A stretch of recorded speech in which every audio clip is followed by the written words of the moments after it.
and salutations, it's me, Salty. Welcome back to 2 Cents Toys, and today we're going over the Mighty Morphin Blue Ranger, aka Billy from the Lightning Collection. I had this pre-ordered at GameStop, like I do a lot of my figures. I also have the new Black Ranger pre-ordered, and I'm just waiting for a classic Green Ranger, and I think I'll be done. Unless they do any villains, I'll pretty much be out of this line. Looking at the box, we get this artwork on the side that I love so much.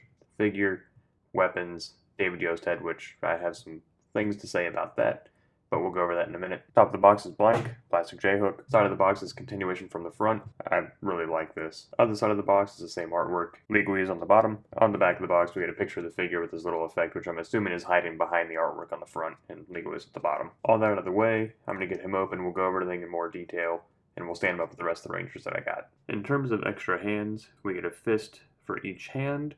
Simple hinge mechanism on both. Billy makes the second of the Mighty Morphin Rangers to not get a karate chop hand, the other being the Red Ranger, Jason, Austin St. John, whatever name you'd like him to go by.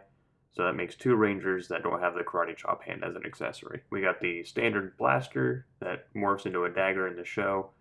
They're still doing limited paint apps on this with just the white and the red. You know, I mean, these are things that I can correct myself if I really wanted to. Which, you know, maybe I will. Maybe I'll make that into a video or something, just going in and painting some of the details on here. The sculpt is nice, though. We got his 2 weapons, which to this day I still don't know the official name of, but, you know, daggers or sai. One of them, as you can see, came out a little warped, and they're very malleable, very bendy, which I guess serves a purpose in that they won't snap if they fall off the shelf, but they seem to be getting very lazy because the Triceratops is barely distinguishable on these, whereas on Saba you can make out the white tiger fairly easily, so seems like quality is starting to go down in this line. And here's the spear, because they combined together to make that, which I kind of like that they did that, giving us the whole weapon instead of giving you another piece to lose, which I think was the original plan, because these do have hollow bottoms, so I think the original plan was to give you a third piece to connect them and make that weapon, and they opted to just mold a new one altogether. No real warps on this end. A slight up curl right there. Same with this side. You know, a slight little up curl, but otherwise, you know, not so bad. The silver could have been a lot better. You know, it's missing in some spots, but overall, not too terribly awful. Then we get generic effect. Feels a little sturdier. Like this might be made of a firmer plastic than normal. Reused effect is better than no effect. Which brings us to the David Yost face, which, could someone explain to me why this face looks less like David Yost and more like Barb from Stranger Things?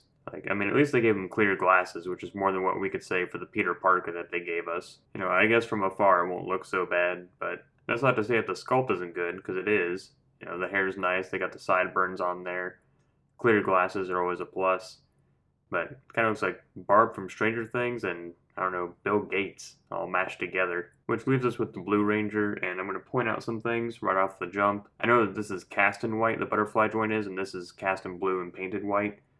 But you can tell they're 2 different shades, and that's kind of off-putting. The same goes for the wrist. You know, that's 2 different shades of white. Where the blue is kind of lighter on the arms and darker on the torso, I think that just has more to do with the type of plastic that was used. You know, I guess on the shelf, at a distance, you won't be able to really see it. I think the Triceratops on his belt turned out a lot better than it did on the weapons. It's still kind of hard to make out, but at least you can tell what it's supposed to be. So, but otherwise, the paint applications were pretty good. On the boots, on the gloves, you know, there's not a whole lot of blurring going on or, you know, missed lines or anything like that. Can't complain too much in the application department. And for whatever reason, his helmet just looks absolutely awesome to me. I don't know what it is. Maybe it's the shade of blue.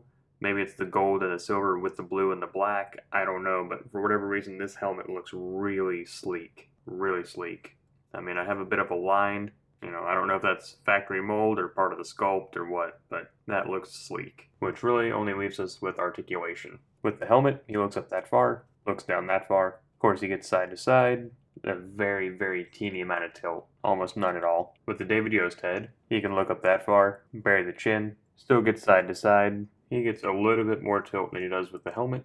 Shoulder spins 360, comes up past 90, butterfly joints go forward, all the way back, bicep swivel, double jointed elbows come up that far, wrist swivel, and all 4 wrists pivot in and out. He's got that dumbbell ab crunch that's standard with the line. Using both, he leans forward that far, leans all the way back. He gets side to side, swivel, kicks forward to a hair under 90, Doesn't kick back hardly at all. Kicks out to about a 45. Thigh swivel. Double jointed knees come up that far. Boot swivel. Ankle goes back. Forward that far. And ankle rocker. The hands are a little too big for the weapons. I mean, they fit, but there's kind of some gapping.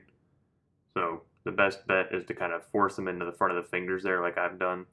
But they both fit. No real issues. The blaster does fit, though it's a little kind of weird. Like, it doesn't look natural kind of holding it because there's a lot of space left in the hand there. More importantly, it fits in the holster, which is probably where it's going to live forever. And with butterfly joints, I know it's not really a surprise, but this fits in both hands without any problems. I've been taking the head on and off a few times, and it has started to wear on the paint around the neck, so that's something to be cognizant about. And there's Billy with the rest of the team. Yes, I know I have 2 Tommies. It'll be fine. Just waiting on the new Zack to come out. Got him pre-ordered. I was gonna cut off that armor and swap out the biceps with just regular black to make a Black Ranger, but I'm glad I waited. And I'm just waiting on them to announce a normal Green Ranger, and my team will be complete. And this is probably how they'll live on the shelf, honestly. I think this looks really great. That's all I got for today. Other than the David Yost face not looking so great, I think it's a solid figure. I do think that the quality went down over time. The White Ranger, I think, is the best out of all of them, just because that was kind of their first, swings into the line, so they really wanted to knock it out of the park.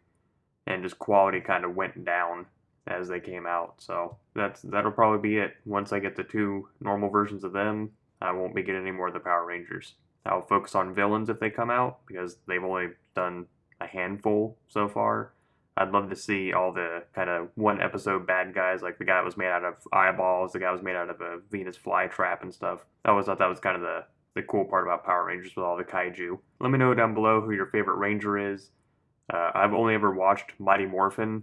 I watched the movies when they came out. If you know anything about Super Sentai, let me know down below if it's a superior show or not. Like, I know parts of it, but not really a whole bunch. It's kind of a muddled mess to me. But if you liked the video, then all I ask is that you click like on the video and subscribe to the channel. It really helps me out, and I always appreciate it when people do that. And until next time, thanks for stopping by today. I'm Salty, signing off.